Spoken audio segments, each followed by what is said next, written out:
پہ احسان ہے خدا کا، انسانیت پہ احسان ہے خدا کا کہ خدا نے ان ہستیوں کو زمین پہ بھیجا اور خود پہچان کروائی کہ جنہیں میں زمین پہ بھیج رہا ہوں جانتے ہو یہ کون لوگ ہیں؟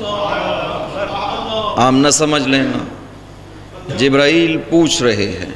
یہی آیت تطہیر نازل ہوئی، جناب ام سلمہ کا گھر ہے، پاک پیغمبر حکم دیتے ہیں، یہ نہیں کہ خود تشریف لائے ہوں ایک ایک کر کے، نہ، حضور نے حکم دیا جاؤ علی کو بلا کر کے لے آؤ، حسن و حسین کو بلایا جائے۔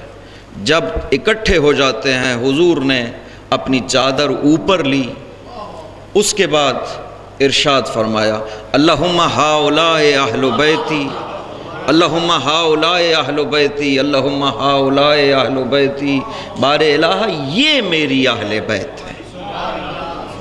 جبرائیل سوال کرتے ہیں حدیث قصہ میں جو آپ پڑھتے رہتے ہیں، جبرائیل نے سوال کیا یا رب ومن تحت القصہ، بار الہ یہ قصہ کے نیچے کون افراد ہیں؟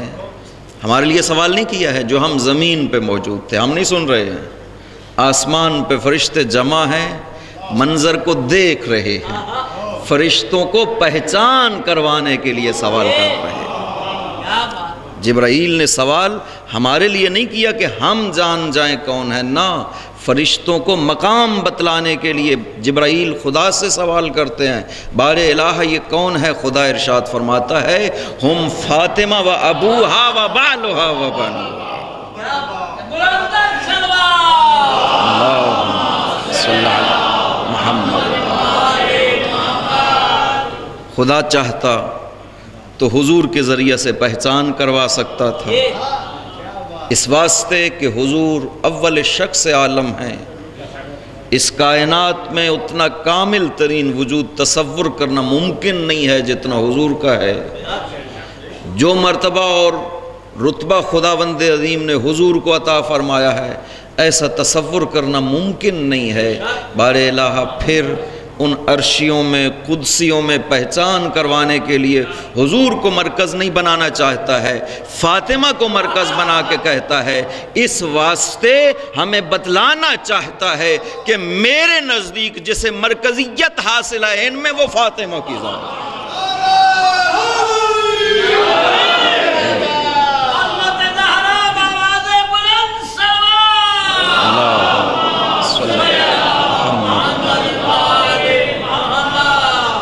میری نظر میں رسول فاطمہ کا باپ ہے،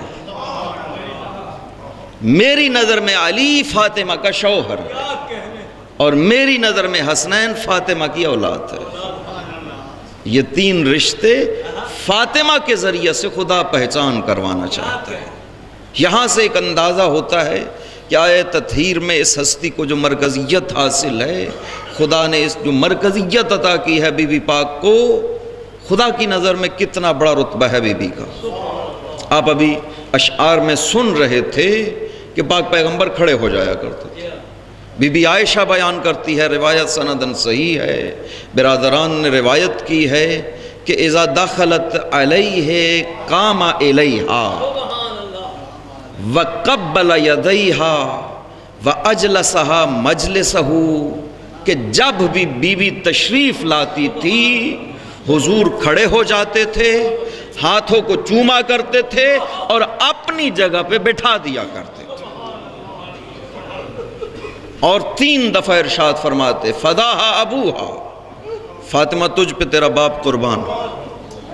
یہ ایک ایک لفظ پہ توجہ کریں، ایک ہستی داخل ہو رہی رسول پہ کہ جس کے قدموں کو چومنے کو، قدموں کی خاک کو ملائکہ اپنے لیے فخر سمجھتے ہیں۔ جبرائیل جس کے قدموں سے خاک اٹھا کے اپنی آنکھوں کے لیے سرما بناتا ہے اور اپنے لیے فخر کہتا ہے کہ یہ اول شخص عالم خاتم الرسل حضور پاک کی ہستی اتنی عظیم ہے کہ جبرائیل جب آتے تھے نا وحی لے کر کے، حضور کی اجازت کے بغیر مسجد میں داخل نہیں ہو پاتے تھے، باب جبرائیل پہ کھڑے ہو جاتے، اجازت لیتے، جب حضور اجازت دیتے سامنے آ کر کے ارشاد فرماتے ہیں چھٹے امام کانا یجلس بین یدیہ، قودۃ العبید، جبرائیل حضور کے سامنے ایسے بیٹھا کرتے تھے جیسے غلام اپنے آقا کے سامنے بیٹھتا ہے۔ وہ جو اتنی عظیم ہستی ہے وہ کسی اور کے لیے کھڑا نہیں ہوتا ہے۔ کوئی بھی داخل ہو، حتی مولا کے لیے بھی یہ کہیں ملتا نہیں ہے کہ جب مولا داخل ہو حضور کھڑے ہو جاتے ہیں۔ لیکن یہ کیسی ہستی ہے کہ جب جناب سیدہ حضور پہ داخل ہوتی ہیں کھڑے ہو جاتے ہیں۔ نہ صرف کھڑے ہوتے ہیں، قبل یدیہا، ہاتھوں کو چومتے ہیں۔ نہ صرف ہاتھوں کو چومتے ہیں بلکہ اجلسہ مجلسہ، جہاں خود تشریف فرما ہوتے تھے وہاں بٹھایا کرتے تھے، اور 3 دفعہ کہتے تھے فداہا ابوہا، فاطمہ تجھ پہ تیرا باپ قربان۔ باپ کون سی ہستی ہے؟ رسول جیسی ہستی۔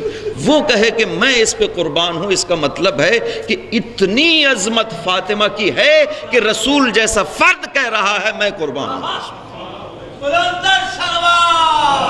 اللہ صلی اللہ محمد خداوند عظیم جس کی رضا چاہتا ہے، رسول وہ ہیں کہ جس کی رضا خدا چاہتا ہے۔ ہم چاہتے ہیں کہ خدا ہم پہ راضی ہو، ہر وہ کام کریں جس میں خدا کی رضا ہو، وہ کام نہ کریں جس سے خدا ناراض ہو۔ ایسی اگر منزل ہمیں حاصل ہو جائے تو سمجھا جاتا ہے کہ یہ بہت عابد ہے، بہت نیک ہے، بہت زاہد ہے، اس واسطے کہ ہر وہ کام کرتا ہے جس پہ خدا راضی ہے۔ کوئی ایسا کام نہیں کرتا ہے جس سے خدا ناراض ہو۔ اس سے اور منزل کسی کی بلند ہو جائے تو بندہ خود خدا پہ راضی ہو جاتا ہے۔ خداوند میرے بارے میں جو کر دے میں اس پہ راضی ہوں، میں جو کر دوں خدا راضی ہو جائے۔ یہ منزل انسان کے کمال کی منزل ہے کہ جب طرفین سے رضا ہو جائے، بندہ خدا پہ راضی ہو جائے اور خدا بندے پہ راضی ہو جائے۔ یہ منزل بہت عظیم منزل ہے جس کا کم انسانوں میں تصور کیا جا سکتا ہے، لیکن رسول کی وہ ہستی ہے جس کے لیے خدا ارشاد فرماتا ہے وَلَسَوْفَ يُعْتِيكَ رَبُّكَ فَتَرْضَىٰ، اے میرے رسول میں تمہیں عن قریب ایک ایسی چیز دینے والا ہوں کہ تو راضی ہو جائے۔ یعنی خدا رسول کی رضا چاہتا ہے۔ اے میرے رسول، پہلی جو بات کر رہا تھا کہ بندے پہ خدا راضی ہو جائے اور خدا بندے پہ راضی ہو جائے، وہ بندے کے اپنے افعال کے لحاظ سے ہے۔ میں جو عمل کرتا ہوں اس پہ خدا بھی راضی ہو اور میں بھی وہ کام کروں کہ میں خدا سے راضی ہو جاؤں، یہ میرے فعل کے لحاظ سے ہے۔ خدا فرماتا ہے اے میرے رسول میں تیری خاطر اب ایک ایسا کام کرنے والا ہوں کہ تو راضی ہو۔ اللہ یا رسول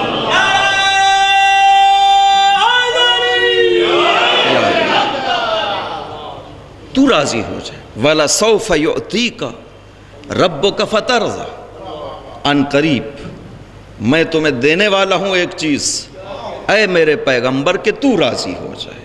یعنی خدا اپنے رسول کو راضی کرنا چاہتا ہے۔ کیا کچھ دیا ہے خدا نے پیغمبر کو؟ رسالت عطا کر دی، حبیب بنا لیا، وسیلہ عطا کر دیا۔ اے میرے رسول تیرے چاہنے والوں کی شفاعت تیرے ان کے حق میں شفاعت قبول کرتا، یعنی سب کچھ دے دیا۔ جتنے مقام تصور کر سکتے تھے وہ دے دیا۔ رسالت خاتم الرسل اور قرآن کریم، اس سے بڑھ کر کے تصور نہیں کیا جا سکتا ہے نا کسی عظمت کا۔ خدا نے وہ بھی دی۔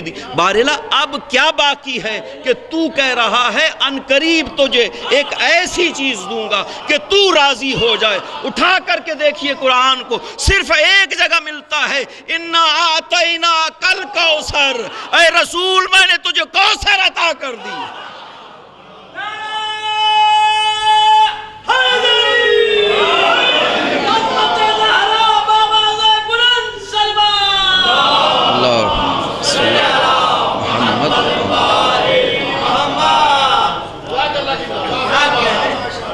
وَلَسَوْفَ يُعْتِيكَ رَبُّكَ فَتَرْضَىٰ، اے میرے رسول ان قریب تجھے خدا عطا کرے گا کہ تو راضی ہو جائے۔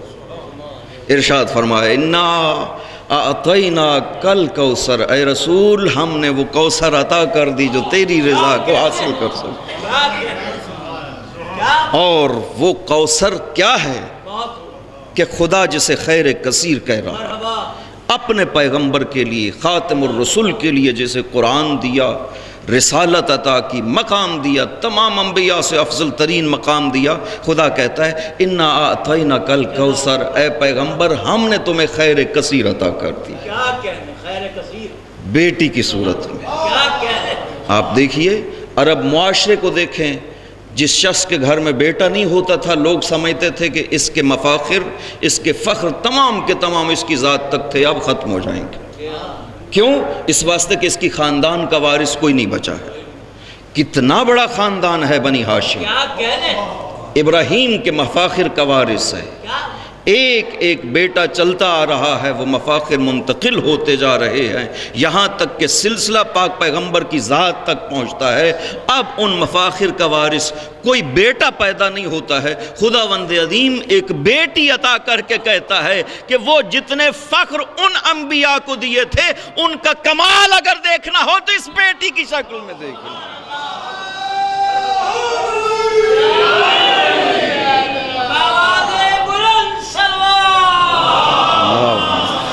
صلی علی محمد و آلہ۔ جزاک اللہ مرحبا۔ کمال تمام مفاخر ابراہیم کا، تمام مفاخر انبیاء کا اگر کمال دیکھنا ہو اس بیٹی میں دیکھ۔ وہ جو تمہیں ابتر کہتا ہے، عاص بن وائل عمرو بن عاص کا والد، اے میرے رسول جو تمہیں ابتر کہتا ہے اس کے 10 بیٹے ہیں، تیری ایک بیٹی ہے، میں خدا تو اسے وعدہ کرتا ہوں وہ 10 بیٹوں کے ساتھ ہی بے نسل ہو جائے گا، تو ایک بیٹی کے ساتھ اتنی نسل ہوگی کہ قیامت تک کے لیے باقی رہ جائے گی۔